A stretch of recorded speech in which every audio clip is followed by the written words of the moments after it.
I'm not formal. I look formal, but I'm not, okay? So I wanted to talk to you about autonomous mining. And you might say, well, what's that mean?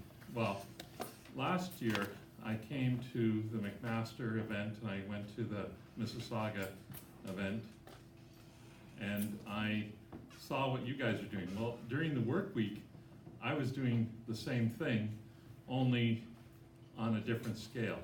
So I thought you would really like to see what my robots look like, okay? Pretty different altogether.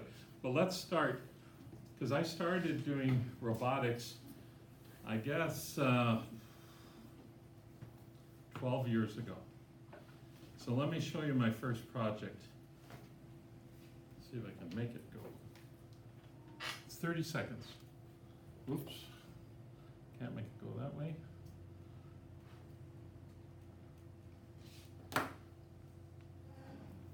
This is a baby. A baby generating data in a neonatal ward. Every heartbeat, every breath, every anomaly, from over 1,000 pieces of unique information per second, helping doctors find new ways to detect life-threatening infections up to 24 hours sooner. On a smarter planet, analyze the data and you can predict what will happen faster. So you can do what they're doing in Toronto and build a smarter hospital. Let's build a smarter planet. So that is at Sick Kids Hospital. You may have heard of Sick Kids Hospital. And instead of a robot, we had a baby. We actually had 9 of them in the neonatal ward, which were, some of them were 3-4 pounds when they were born. You could hold them in your hand like this. And we instrumented the babies. So we had 16 machines connected to each child. We were pulling 1,000 points of data per second. We're feeding that through a network to New York State, where we had Watson. Watson is our artificial intelligence system. It's taking in all that data, and inside Watson, we had pre-built or learned about neonatal babies. What did we do? We read every single textbook on pre-birth babies. We had the records of 1,000 doctors, and each doctor gave us 20 years of records. So we had a lot of records, but that was insignificant. That was our starting point. And when we were doing this project as the first time, we got to the point where we could predict a baby getting a cold within 1 hour. And the best nurse, 20-year experienced nurse, with all the experience, knowing how to read the machines, the nurses could do it in 24 to 36 hours. We could beat them to the punch. By doing that, we were able to feed back information to the nurses and they could do corrections. So, first of all, this is where I started. I was in this classroom at your age, okay? So I came to this school and I graduated out of here. So I want to share with you a few examples of where you can go with this knowledge from First Robotics. You wouldn't believe how relevant this is and how what I'm doing is exactly the same thing that you're doing, okay? So today, I'm doing a lot different things. When in my yearbooks they said likely to be in school forever because I was the worst student in this school. I was terrible. But now I have been through 13 universities. Okay? So lots of degrees, lots of school. And one of the messages I'll tell you is you don't stop learning. If you're going to be in this business, in robotics, you got to keep learning, learning, learning. So I heard someone say to some students earlier today, are you thinking of going to college or university? I'll say yes, yes, because you're going to be doing it for the rest of your life. And it may not be a college or university like you know. It might be a MOOC. Who knows what a MOOC is? No? I've done, you do? It's a massive massive open online course. Right. I've done 15 of them this year already. And I've done economics from London School of Economics. I've done IoT, Internet of Things from MIT. All kinds of MOOCs. They're free. It's unbelievable. So, what's autonomous mining? Basically, depending on how you look at these things, it's many things. But it's 2 things to us. We automate the process and the mills and all the procedures of the mining process, and then we automate the equipment, the vehicles. Now, you have a robotic, what was the word for the playing field where you guys, not a court, what do you call it, the Field, field? yeah. Okay, so your field's very different than my field. You guys control it with Wi-Fi. So you have maybe one Wi-Fi system there, you probably don't even know it's there. Someone installed it before you got there. Well, I do big Wi-Fi, I do cellular, I do massive communication networks. So how is my world different than your world? It's not really that different, but it's different on where it is, on the scale and the environment. So I've been to some of the most crazy places in the world. And this world that you're going into, say robotics, could put you anywhere. You would be shocked at the places you can go. If you like to travel, this is a good business to be in. On top of that, my mines are huge. The one I'm going to show you today is 30 miles by 30 miles. I tried to do miles and metric, so don't worry if you're not comfortable with miles. The mining industry is lots of British, lots of, people are still using miles. And I have to jump back and forth all the time, so I'm pretty good at it. But if you have a question, like say something you don't understand, let me know. The other thing is mines are in really crazy places. So at 6,000 foot elevation, I've been to mines at 13, 14,000 feet above sea level. And we call this, they say orbits. And I was with some employees and they start doing this. And the orbits get bigger and bigger, and then they fall down because they pass out because of lack of oxidization. And it's frightening. And if you have to go in the mine, you wear a rebreather, a big face mask like a scuba diver would wear. And I can't even breathe in those. I don't go in the mines. I'm too old and too fat for that now.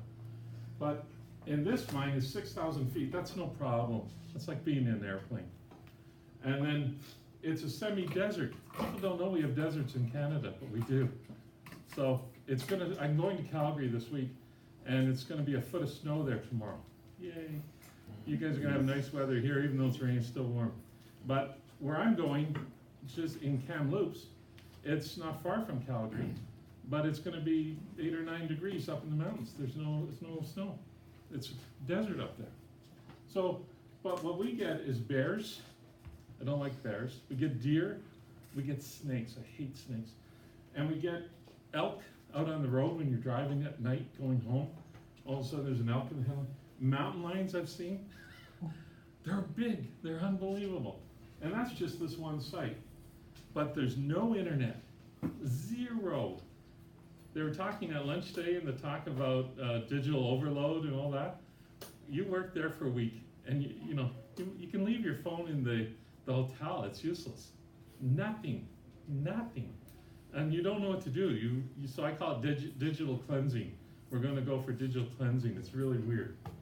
But the thing that gets me, I live in the cities, and it's always noisy. And my ears start ringing because it's so quiet there. It's so quiet, my ears are not used to it. So in a mine, I just put this together. This is, don't pick on me if I didn't get it perfect, but basically we prepare a site. We drill it. We have these gigantic drilling machines. I'll show you a picture. I got all pictures, by the way. So at IBM, we call it death by PowerPoint. I didn't want to bore you, so I've done all photography here. We drill, then we dynamite. We dynamite every day at this mine at 12:45 in the afternoon. Why? Because all the workers gone to lunch and blow up stuff. They have their own dynamite camp. It's unbelievable. If you like explosives, fantastic. Then dozers, they call them dozers, bulldozers. But they're giant dozers. They push the ore to the shovels. And then the shovels load the haulage trucks. Those are my robots, wait till you see. And then they carry it to the dump site. And we either dump to a dozer or we dump to the conveyor. And you'll see that, pictures in a minute. Then we crush the rocks. I use robotics everywhere for all of this. For instance, on the rock crushing, I have cameras that look at the rock crushing. If a big rock is coming, I slow down the conveyor. And by the way, it's all artificial intelligence looking at the rock. There's no human doing it. We have computers doing it. And if it's small rocks, we speed it up. So rock crushing, then we go through chemical baths, and there's all kinds of different baths, and I can't pronounce half the words. So my wife was trying to teach me some of the words before I came. Then we extract the ore from the tailings. Tailings are the, how should we call it, waste? Waste Yeah, products. like the, yeah. Everything other than the ore. Yeah, stuff that gets thrown away. And then the ore is carried, in this case, it's carried by truck to a rail site, then from railroad to the port, which is Vancouver in this case, and then to ships. And the ships take it to market. This is a copper mine. So where do you think the copper goes? Who buys it from Canada? The States. No. Oh. China and Japan. Why? Because they want to make iPhone 11, right? So there's a simple picture, but what we're doing today, the whole plant becomes interconnected. It all becomes one thing. They're all independent, but we hook them all together. So think about it, you're working as a team with your 3 robots against the other team. Well, we're doing this, but I'll have 600 vehicles at the mine that I'm gonna show you today. There's a little drawing I tried to do, but we'll have all the different sensors and all the different machines out in the field, and we're calling that mist computing because I put little CPUs out there. And this model, by the way, is true. I do aviation, I've done railroads. You know, we did CN Rail from Chicago to New Orleans, 11 computers per train, communications to every train, 1,800 towers were put up so that we can control the train and stop the train, break it, slow it down in work areas, all kinds of stuff. But it's the same model. Then we backhaul. How do we do it? With wireless or wired fiber normally, okay? And then we get it to a cloud center. Could be anywhere in the world. Doesn't need to be in, it's not in Kamloops, that's for sure. And then we bring it into AI, artificial intelligence, analytics, deep learning, all these different technologies. And then we send the data back to the field. And the workers have iPads and they look at all the data in real time. So we're creating a loop of knowledge, okay? And so that's the basic signal flow. Now, there's my toy. You got your robots, they're all over here. This is what I'm using. These are 793s. These are not the biggest machines. 795s are bigger. But just to give you some idea, the robots I play with, and I have 6 of these fully autonomous right now in Kamloops, or that area. 44 feet, 13 meters. I tried to give you both metric you want.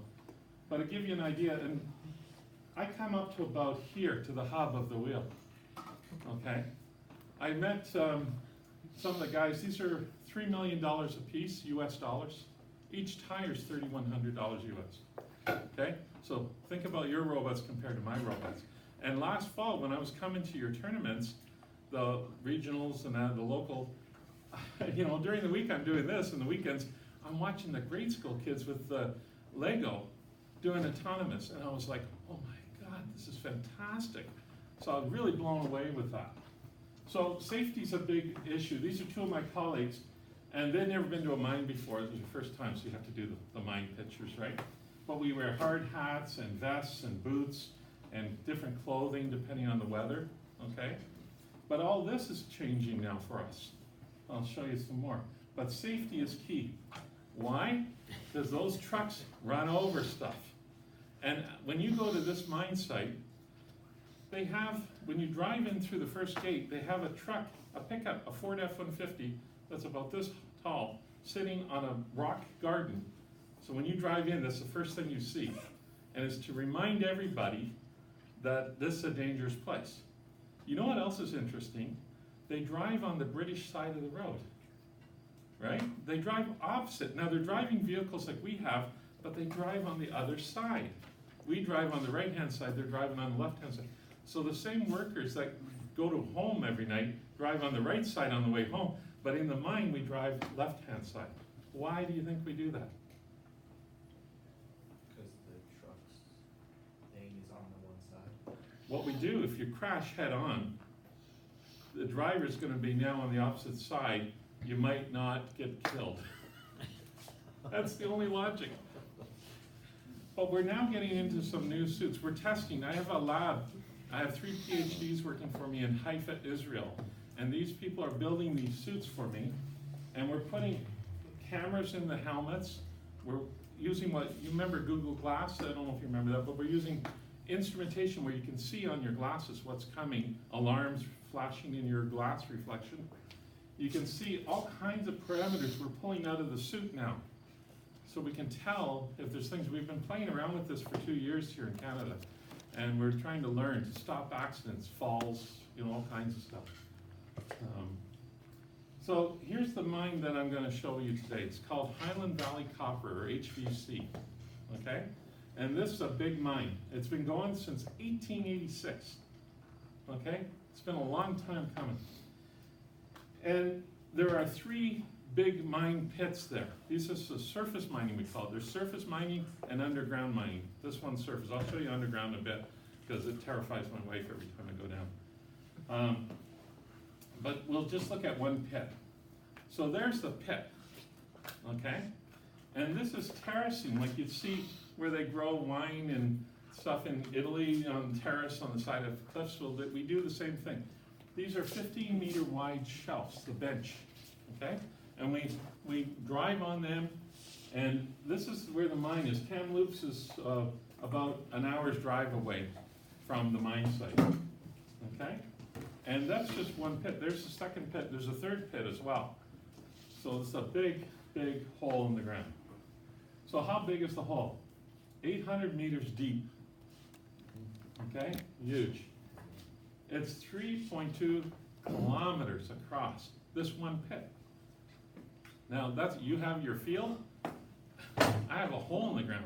I gotta get signals everywhere because I can't lose communication with the trucks, right? And it produces 1% of the world's copper from this hole, okay? 1%. And, can you say that word? Molybdenum? Well, yeah. Thank you. I always trip on that.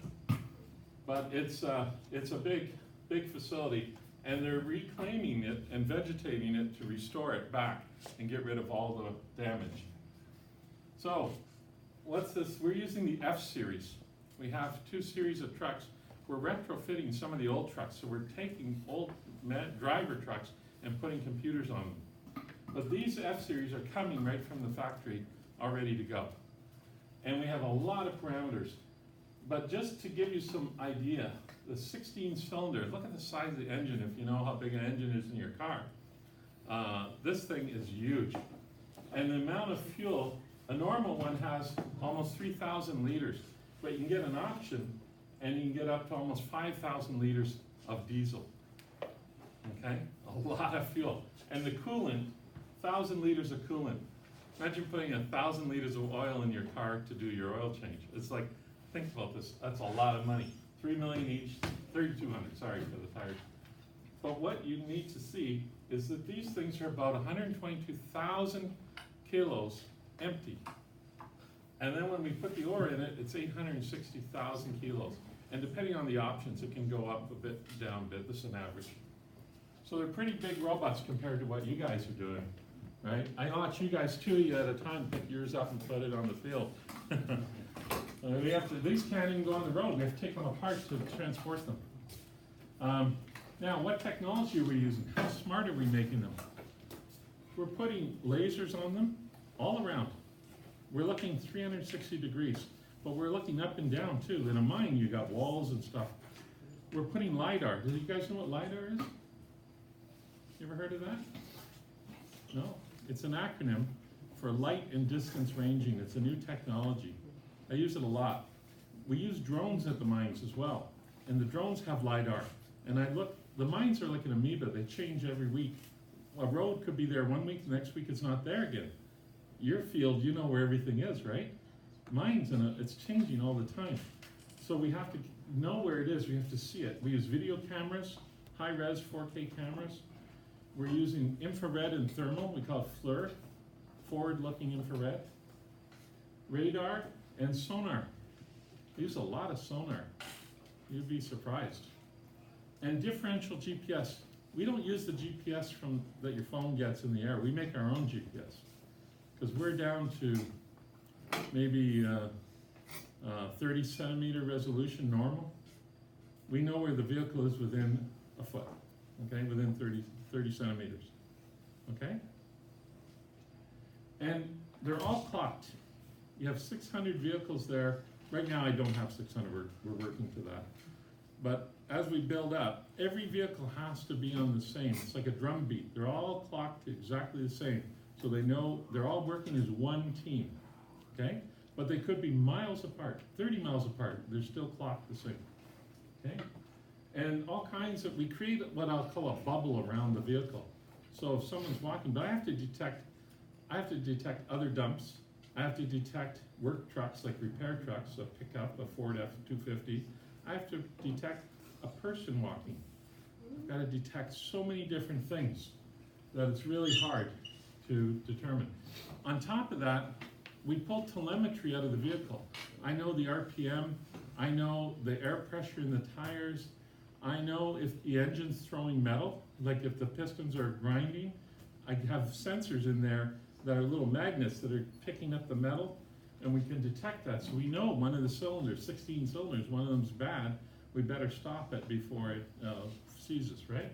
We're pulling up all kinds, we're knowing angles, motion, speed, all kinds of parameters besides and we measure the weight of the ore. We know how much ore is coming in. Each truckload's $100,000 of revenue. Think about that. If it hits a flat tire and it's not working, it's $100,000. We do about 2 loads an hour, okay?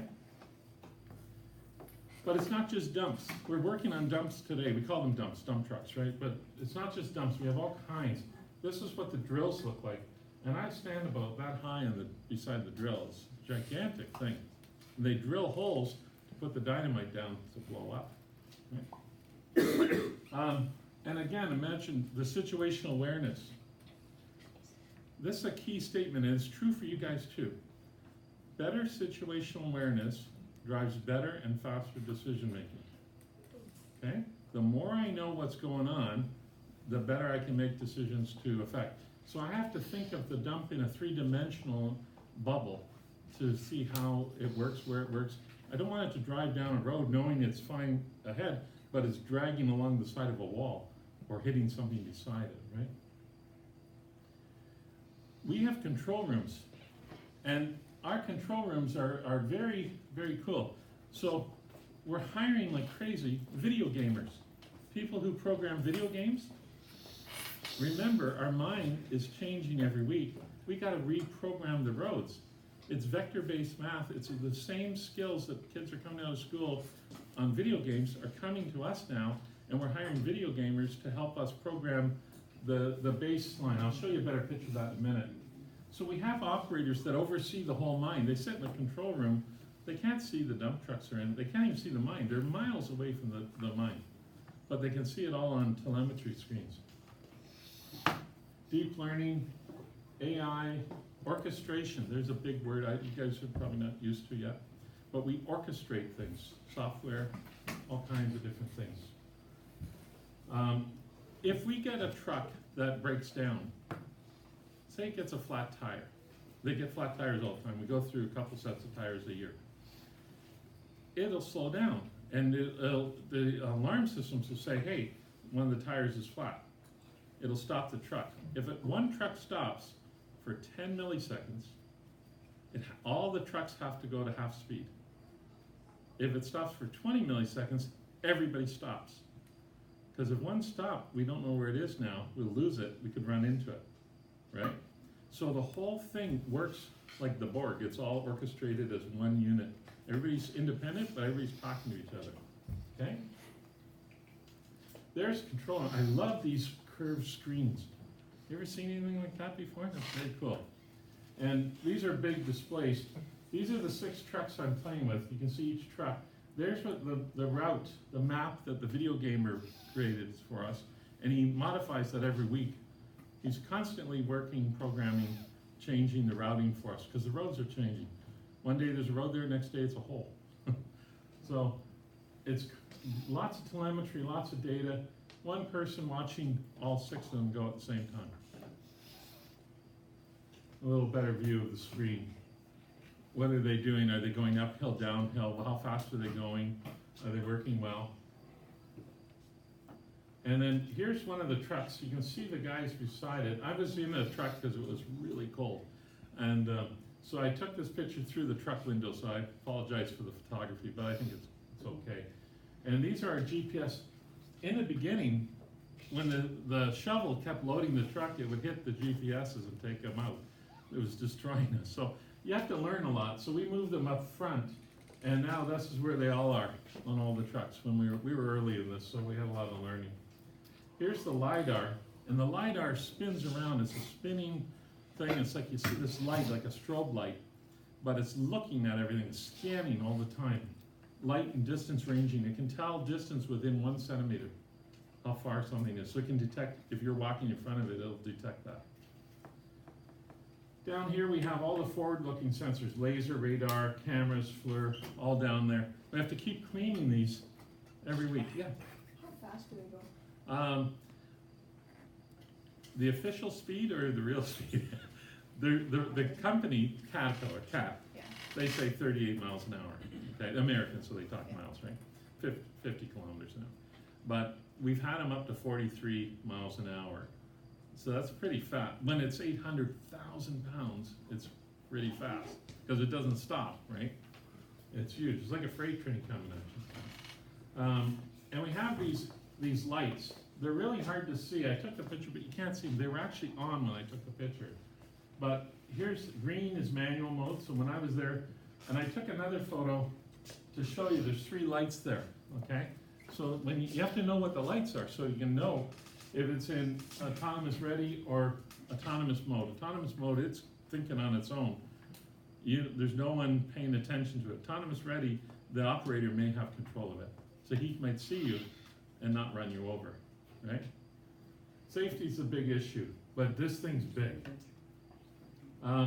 So we had to build communications for all this. You guys have your Wi-Fi, you're using 2.4 gigahertz and you're using 5 gigs, we'll say 5 different bands in that frequency. You're probably not even aware of what frequencies do any of you know what the bands are, what you're using for your remote control, for driving, so you're using that. But I have to do a whole, like 30 miles by 30 miles. Big place, right? So we started developing, we used a hydraulic mast that pops up and down. This is called Ni-coil. This is a coiled cable.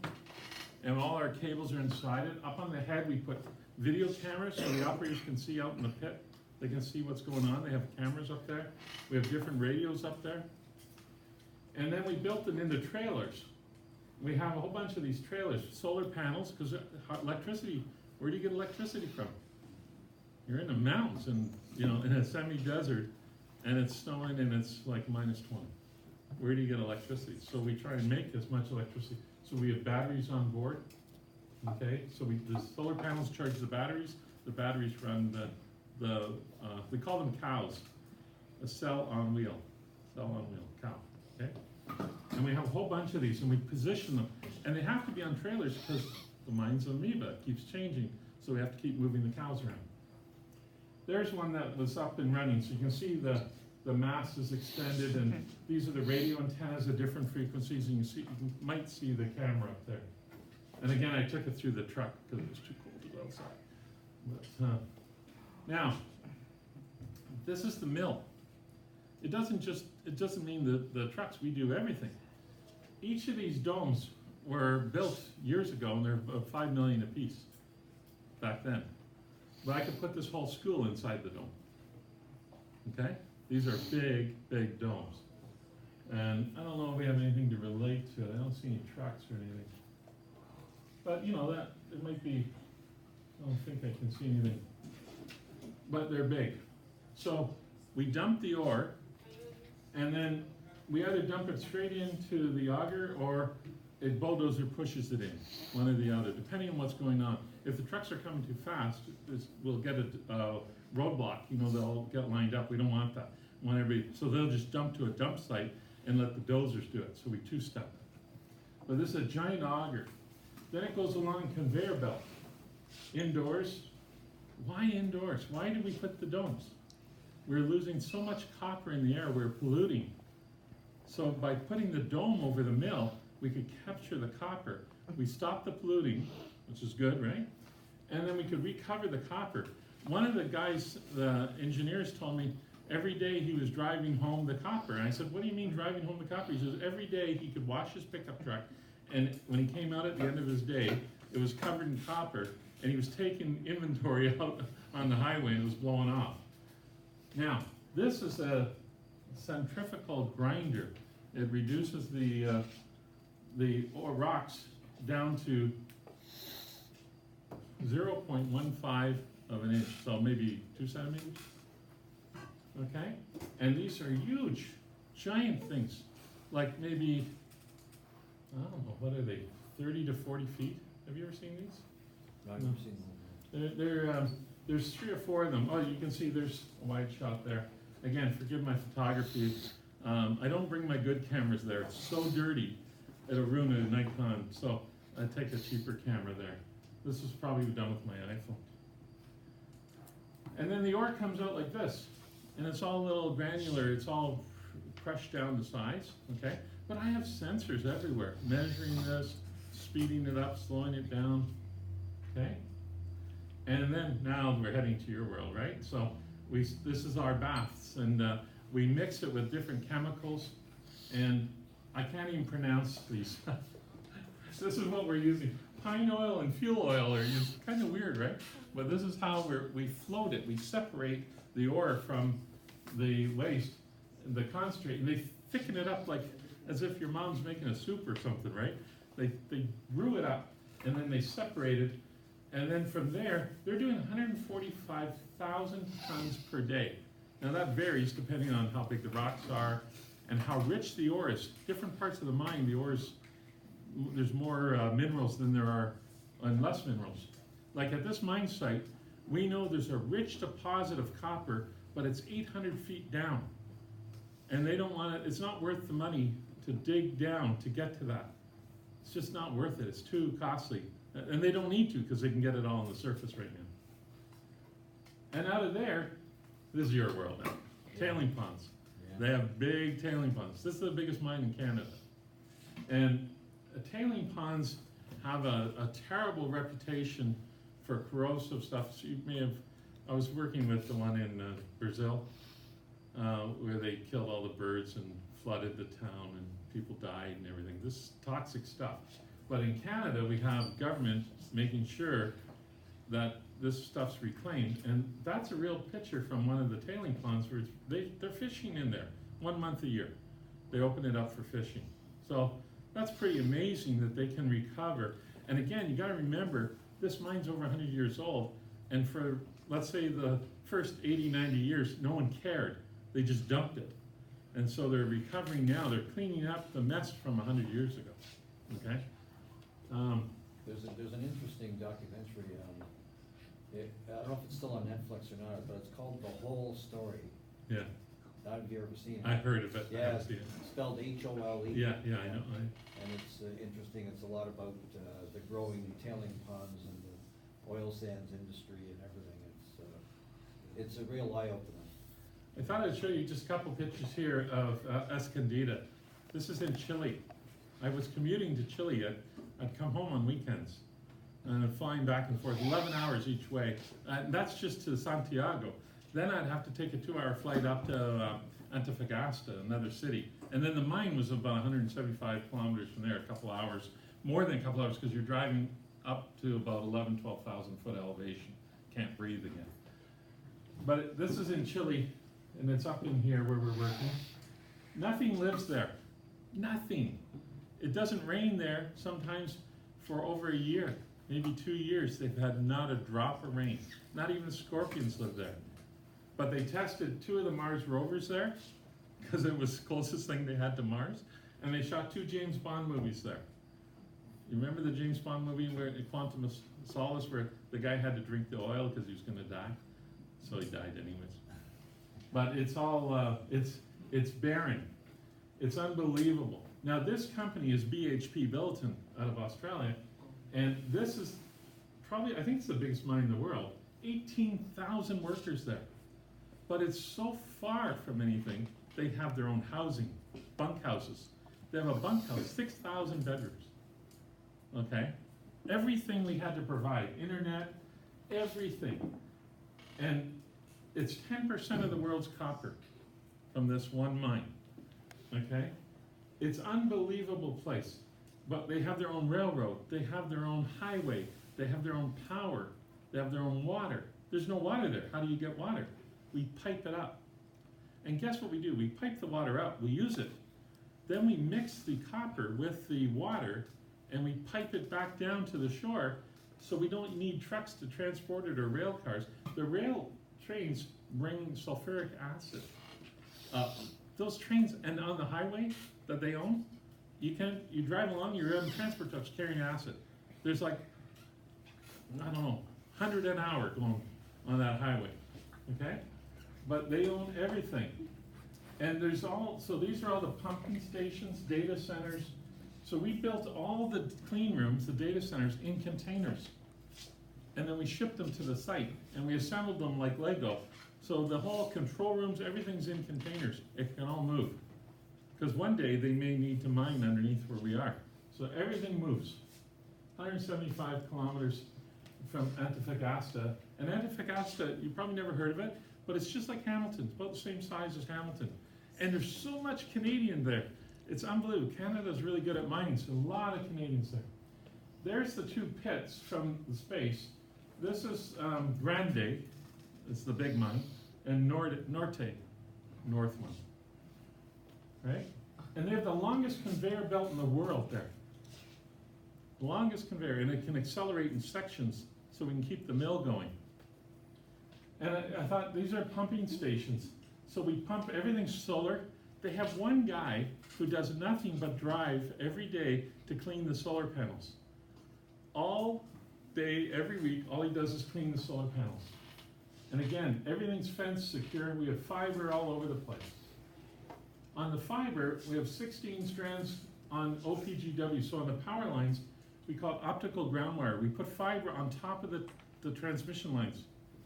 Then we have fiber that are on the utility poles, you can see there. And then we have fiber in with the pipes that are underground.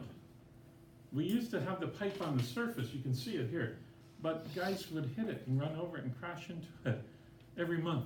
So now we bury the pipe all the way. They own their own port. They pump the ore down from the mountain, and in the port they separate the water from the copper, and then it goes on a conveyor and loads into ships. They own their own ships. They have a ship in China, a ship in Chile, and 2 ships in the middle of the ocean crossing. There's 4 ships going 24 hours a day, constantly going. And now they're getting ready to be autonomous. What I loved about the autonomous, no cab. The Caterpillar, you looked like a normal, the 793F looked like a normal, you could drive it. You could take over and drive that. But in the Scania, you cannot. There's no place for a driver. It's totally, absolutely committed to autonomous. But all the sensors around it. We had a fun thing. IBM, we have 11 pickup trucks. All the trucks are specialized. Whip antennas, 2-way radios, all kinds of stuff. Locks on the hub nuts so the nuts don't come off because it's so rough. But our driver was Chilean driver, and we wanted, they used graders and they graded a road for us. But he drove over the side and we beached it. The tires came off. We couldn't drive. We were stuck. And where we were stuck, no one goes. There was nothing there. And the driver was so afraid, so panicked, he started to use his credit card to dig the dirt, to think, and he's digging up here in the front, thinking that's going to be solving the problem. And I'm standing there taking pictures, but I'm a Canadian. You guys are all Canadians. You know what to do. As Canadians, we've all been stuck in the snow. But Chileans, they don't know what to do. He was panicked, he was terrified, he was going to die, right? What do? Take me, the big fat guy, put him in the back, jumping up and down on the rear tire. The tire gets traction because the fat guy pushes it down, and out you go. I was laughing at these guys. They're wonderful people, but they would be no good in our Canadian winters. So Kid Creek, I just show you, this is a project I did in an underground mine. All this stuff, so data communications, we were running all the mining from the surface. And we even brought the mine control to the Toronto Convention Center at a convention. So we were running the mining in Toronto that was digging in north of Timmins. Kid Creek is about an hour's drive north of Timmins, Ontario. Okay? But all kinds of stuff, even CAD, I could do all the iPads, I could do all the CAD drawings, everything. I could call up a drawing, see what I wanted to see. We had a big pit, but we played out the pit. It was all done. When it played out means we've used it all, exhausted it. What does that mean? We've dug it as deep as we can, and we've hit the edge of the property. We can't dig it anymore because we'll get wider and we'll hit somebody else's property. So they went to underground mining. These are the shaft 1 over here. Shaft 4, that's 2 miles below the earth. Okay? Think about that. I'm down there, and I called my wife on my iPhone, and I was talking to her. I put cellular down there. So we could talk, I could use cell phone. And I put a whole cellular network, and I called my wife. She was the first call I made, 2 miles below the earth. Hi, honey. Right? And water, you wear boots there, right up high, and the water's up to over your ankles. And they say, maybe we should get a pump. I say, you think? There's so much water. And I'm old and fat, so the slope is all covered in water. You got to climb up the slope. A rope, there's no hope I'm getting up that, It's a young person's business. But we go down there to set up the communications. Very cool. And I had a rock crusher. This was the first one I did 17 years ago. We used cameras to look at the size of the rock and we use the skip. The skip goes up and down the shaft, and then we use the conveyors. We deaccelerated the conveyor belts. I thought I'd show you this. CN Tower, right? So you all seen it, maybe been up there, right? Everybody been up there? It's very different for me. To me, this is a communication tower, okay? And what we do here, you see the observatory or the glass floor, all the tourist stuff. Let me show you some of the other stuff. If you saw that, we call that the donut or the airbag. It's 2 floors of telecommunications. It's filled with antennas. People don't know that. And it's a fabric with a +1 psi air pressure in there to keep it inflated. And we shoot the microwave right through that. I always joke that if you order roast beef at the CN Tower, that when they cook it at the ground level, and it comes up its own elevator to be served. But if they cook it and it's rare, by the time you get it up top, it'll be well done, because of all the microwave up there. My buddy Arnold worked up there in the transmission part, and he worked for CBC at the time, and they had to give him all plastic everything. Plastic buttons, no plastic. A watch had to come off, belt buckles off, because of the radiation. Think about that. He died of cancer, okay? Not surprised, right? So that's me inside the radome. This is an antenna for global television. It's 24 gigahertz, doing a shot from the CN Tower up to Don Mills. But that's another antenna, okay? 8-footers up there. And we were walking on a catwalk. You know what a catwalk is? Like a metal floor? And I'm with this guy, Johnny. We won't say his real full name. And he says to me, "What's that?" And I looked down and I said, "What?" And he says, "What's that there, the white thing?" I said, "That's light." And I reached down and I picked up, and the floor plates are loose. And I opened it and you can see right to the earth. And he froze. He couldn't move. He couldn't talk. He froze. And we had to take him by his shoulders and take him. And we were on L1. All the floors, L1 to L8. Okay, level 1, level 2, level 3. And the door is at L2. So we had to get him up a ladder to get him out the door. And the door is a Sally. You ever heard that term before? It's an air pressure lock.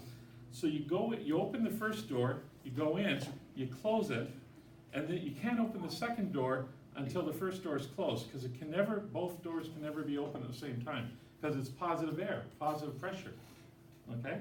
You feel real good when you're there because there's so much oxygen. This is us out on the roof of the CN Tower. My wife was writing her exams at the time. She goes to school too. And these are the lights here. This is out on L8. And we're having a meeting on where we're gonna put the antennas and stuff. And people pay a fortune to go up there and do that walk, that catwalk or whatever they call it. And we did group photos. So, anyways, I wanted to say, I'm almost finished here. What do you want to consider out of this? So I went through and did some research for you. What are the hot jobs? Okay, where's it going? And I know you're not ready for the workforce or anything, but what are you thinking about? Where you want to go? And the RPA, robotic process automation. So robotics is not just dump trucks, it's everything, right? And that's a huge growth area for the next 5-6 years, 9% a year. Big data, if you like that, it's boring. 85% of the time in big data, you're cleansing the data. You only do real work 10% of the time. I can't stand big data, it's so boring, because you're just doing cleaning, cleaning, cleaning. But some people love it. But a huge growth area, 11% a year. And real time networks like I do, IoT, broadband, fiber. So they need 200,000 people in that. We're so desperate, it's only gonna get worse. Security, 3.5 million unsecured jobs. Wow, if you want a job, go into security of this stuff, right? Very cool. Analytics, artificial intelligence, that's growing. I do that every day with Watson. All our people at Watson, by the way, I call them the Watson kids. I'm the old guy. They're all like 24 years old to 28 years old. They have great education, master's degrees, all kinds of stuff, but they have zero experience.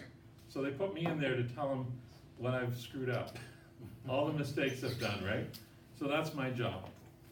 And then federated networks, we're changing the way networks, edge computing, cloud computing, and augmented reality and virtual reality. We're using that in the glasses already today at the mines, but all kinds of industries are using augmented reality and virtual, and data visualization. I know you guys are doing that as well with some of your Excel spreadsheet stuff. I heard the talks this morning. And that's it. Now, I have a blog site. I have about 300,000 followers on LinkedIn. You're all welcome to connect to me on LinkedIn or go to my blog site. There's about 200 articles there that you can read. They're all lots of photos, lots of pictures if you want to see anything. And that's it for that. Now, unless you want to see my dogs. If you're interested, and again, you may not be, but I can show you something really fun besides my doggies. When we do radio system for a big site, we have to model it first. And so I do this.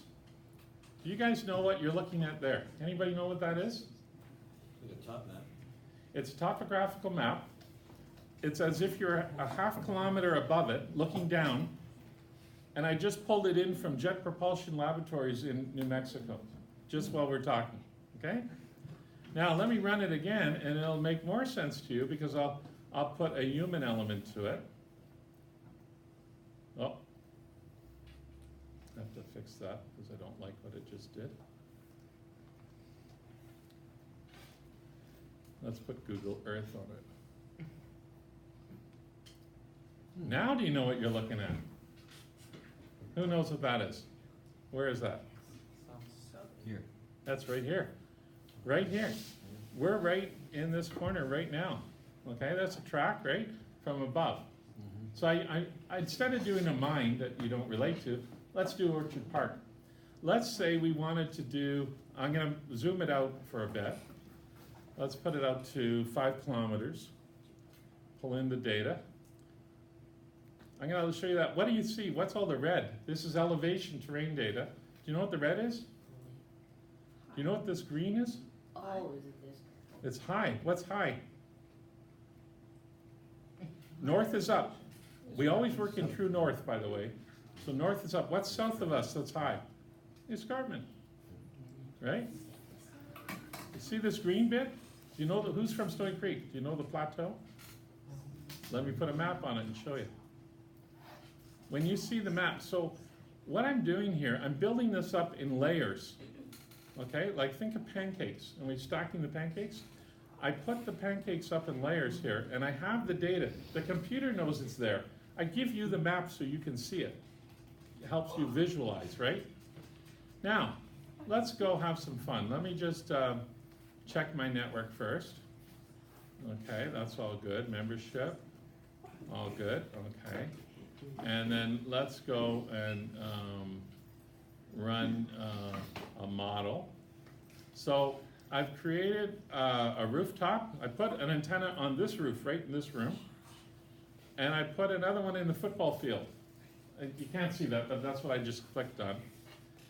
And the mobile one we'll call the football field, and I called it OPSS. And the ones I put omnidirectional antennas. So now I just told the computer to predict the coverage as if someone's in the football field, which is down, right, lower elevation, and I got an antenna, and by the way, I think I made this antenna 15 meters above the rooftop. So I have the height of the building, let's call it 20 feet, two-story building, maybe 25, plus the rooftop. And there's the coverage we would get. The red says no signal, and the green says good signal, and the yellow is marginal signal. And look what the escarpment does to us, right? It blocks all the signal. And you say, okay, so there's OP right in here, okay? But look at all this energy goes over here, but none of it's going towards Stony Creek, right? So what's going on? So then what do? I want to, let me run it again, and I'll make it quick. So if you want to play after, we can do it, but I'll just show you one more time. Let me just, wrong button. And if anyone wants to come and try it, you can drive this thing. It's pretty easy to do. But so we got our map. Now I went and I created some sites. So let's go and add some more sites. I put one up on the escarpment. Let's just look what the difference is. I put one up on the escarpment at the top of DeWitt Road. This is DeWitt Road here, right? You go up, it goes up on an angle, and I put one up there. And I'll tell it to draw the pattern so you can see where they are. Rooftop, draw the pattern. And there's the rooftop, 15 meters. The one on the escarpment, I said it was 30 meters, so it's on a tower. Okay, I made it up, by the way, so. But let's draw that. So it's gonna do it one at a time. So it's gonna do Orchard Park Tower, the one on the roof here. And then it will do the one on, and I've got it pretty coarse, so it's faster, right? It's not, I can do it really fine detail, very precise. Now it'll do the second tower as if it's up on the escarpment. Now look at the difference. The second tower, it's got a lot more coverage, but there's all red spots where it's being blocked by buildings. It knows where every building is, every tree, every structure. And look at the red under the escarpment. Now it's gonna merge them together, okay? So that's the two of them. If I have the two towers, there they are. And now I can get that kind of coverage. Cool, right? Now when you do a big area, you have to think about how am I gonna get coverage. So let me do one last one here, and I put in a whole bunch of towers I made up. And let's turn them all on. I put one in Stony Creek, one in Winona, one at Lakeshore, down at Confederation Park, one at Red Hill, you know where Red Hill meets QEW, Red Hill Parkway, and Centennial Park, there's the one I mentioned. And Lakeshore is straight down DeWitt Road at Lakeshore, that's that one. So now I'm gonna run all those towers and let it cook it up, and it'll show you the signal. Now, this is what I do at a mine, okay? And I figure out the coverage. If you wanna drive autonomously, you gotta talk to something, you gotta know where you are, but we have to have coverage. Okay, we have to have a way to connect. And if you have red spots, that it's gonna lose connection. And in a mine, that would mean it would stop driving. And after 20 milliseconds, everybody stops.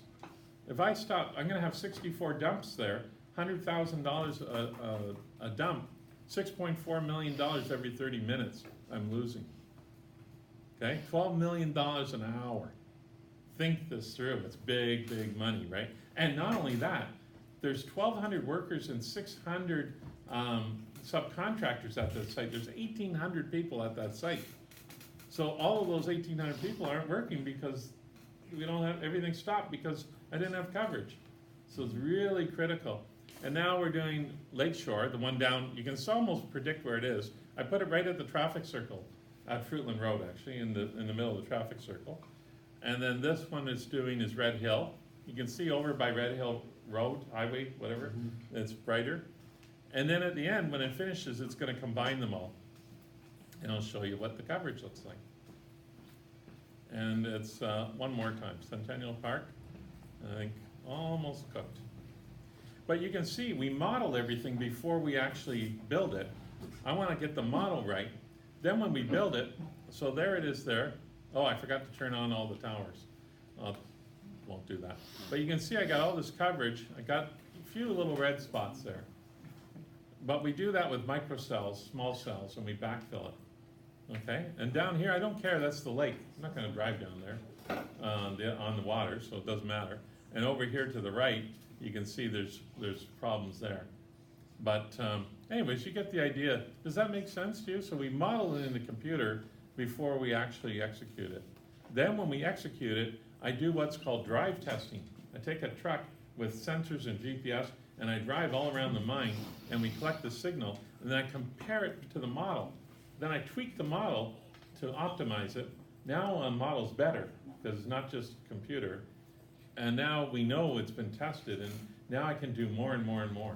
So this is just maybe, what is that, about 5 kilometers by 5 kilometers, something like that. What if I had to do 50 kilometers by 50 kilometers? So you do it, I do about a square kilometer at a time. And then I test it and make sure. And when I get it right, I optimize. And then I know it's gonna work before I even build. You're all falling asleep. Oh my gosh, it's so late. You had your lunch. Anyways, so I hope, any questions? Does that help? Yes? So if the trucks stop after per millisecond, Yes. So you need no red spots? Like when you're Right, doing I have it, zero you don't red, want any red 100% spots. coverage. And then I imagine you don't wanna just build like a bajillion towers. 'cause Right. It costs money and all that. So you gotta be smart. Kinda like a puzzle, like It is a puzzle. how least amount of towers, most amount of coverage, that's kinda like what you're. Well, I do all kinds of tricks. When you've been doing this a long time, you know lots of tricks, okay? And I like to figure out exactly how I can get the coverage optimized. And I do all kinds of things like beam tilt. I tilt the antenna. We're using new technology. If you know about 5G technology, you've heard about 5G cellular that's coming. So in 5G, I use something called beamforming. Beamforming is a new technology. Nobody has it yet, but I'm using it already. And 5G will have it next year. And what beamforming does, say it's an omnidirectional, it covers this whole room. And let's say every one of you is a truck. So I sit here and I scan around the room. But I'm scanning around in microseconds, okay?